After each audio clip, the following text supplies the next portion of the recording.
I've heard a lot of guys say you've been kind of the steadying voice of late amidst a start that you guys didn't see coming. Yeah. Speak to that leadership and what that's looking like for you. It's really important for me, obviously, to stay even keel no matter really what the scenario is going on. Because if they see me panic, then it's really easy for others to start panicking as well. And so it's been just really my focus to like you said, being that steady voice in the offense and being encouraging and motivating. But obviously what we're doing isn't enough, and I think we recognize that, and we're having the important talks that we need to have. And I think there's a lot more accountability going on. That's really important for us, just to understand that we have to get back in sync.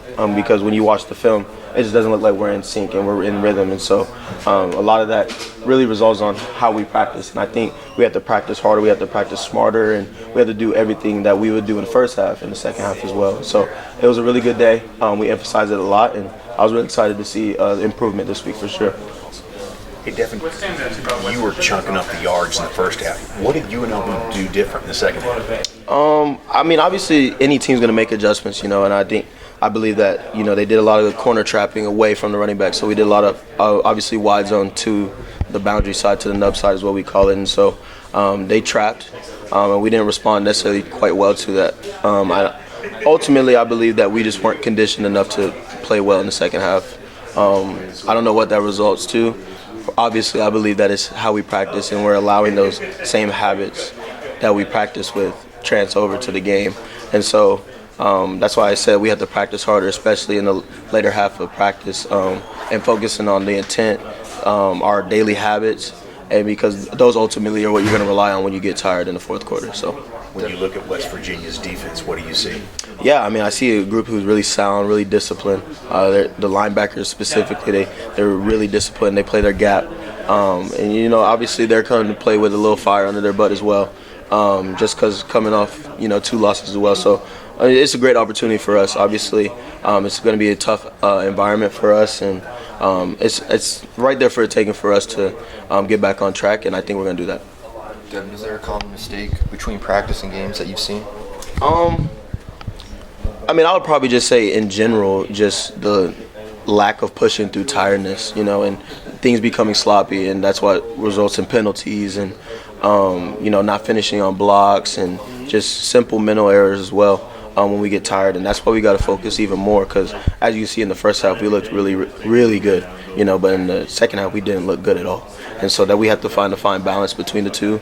And obviously, like I keep saying, is just practice harder and with more intent. And ultimately starts at the top with our leadership between me, JD, Luke Graham, those type of guys to, get us back on track and keep chirping at the guys to keep focusing on the details. Are you and JD in that group that Coach Grimes met with? Yes. That was a great talk for us. I think it was well needed, not only to talk schematically, but to talk about what we need more from our leaders. When you can have those type of talks, it shows a lot of growth, it shows a lot of maturity, and really you just lay everything out there.